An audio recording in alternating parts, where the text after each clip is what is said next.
One of my relatives was supposed to pay rupees 10 lakhs tax over a period of 20 years for an FD of rupees 30 lakhs. Thankfully, I intervened and make him break his FD, and now he has put that money into an SWP.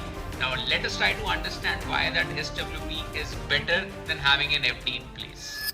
Okay, so on the right hand side, you see that if that person had continued with an FD of rupees 30 lakhs in a bank, he would have paid 27,000 tax in the first year, then that amount would have increased and your tax rate would have also increased with time, 28,000 and 30,000. Same way this goes on over time, and I have assumed that this person is having greater than 12 lakhs income, and post that, as per new tax regime, he is being charged at 15% taxation for rest of the other income, and then this taxation is being calculated. So overall in 20 years it comes out to be 10 lakhs being paid by this person as TDS, whereas his total amount comes out to be just rupees 90 lakhs. That means 3x money in 20 years, which is too less, and it doesn't even beat inflation.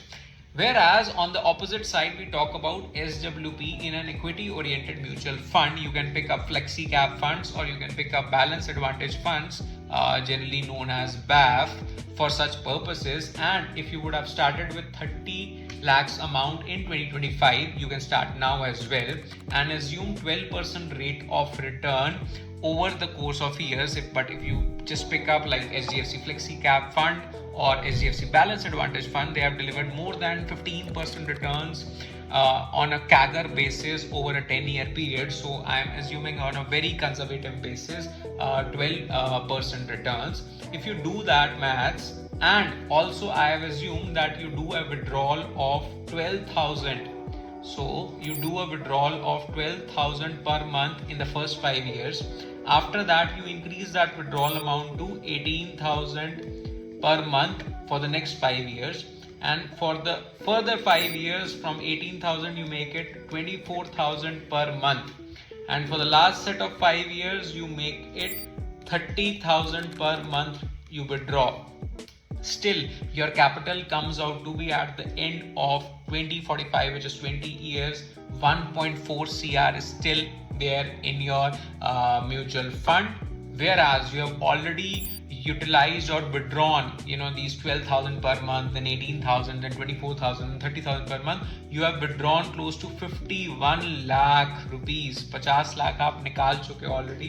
तो मोटा मोटा आपका जो सम है, आपने 2 करोड़ आपका almost हो गया था 30 lakh rupees. Now if we look at what were the long-term capital gains which were applicable on this withdrawal, because आपने ये जो withdrawal किया 12,000, then 18,000, then 24,000, 30,000, तो आप देखो तो आपका एक तो प्रिंसिपल रिडेम्पशन हो रहा है और आपके गेन्स का रिडेम्पशन हो रहा है. टैक्स एप्लीकेबल है सिर्फ गेन्स के रिडेम्पशन पे, एंड उसी के हिसाब से मैंने लॉन्ग टर्म कैपिटल गेन निकाला है. अभी एज्यूम करते हुए for the next 5 years 12.5% capital gain, then उसके बाद I have assumed 15% capital gain. Still आपको पहले 10 साल में जीरो टैक्स पे करना है. उसके बाद मैंने एज्यूम किया है कि मन कर गया सीतारमन जी का या किसी और मिनिस्टर का कि वो टैक्स इंक्रीज कर दे, तो 20% उसने टैक्स कर दिया, लेट्स से LTCG.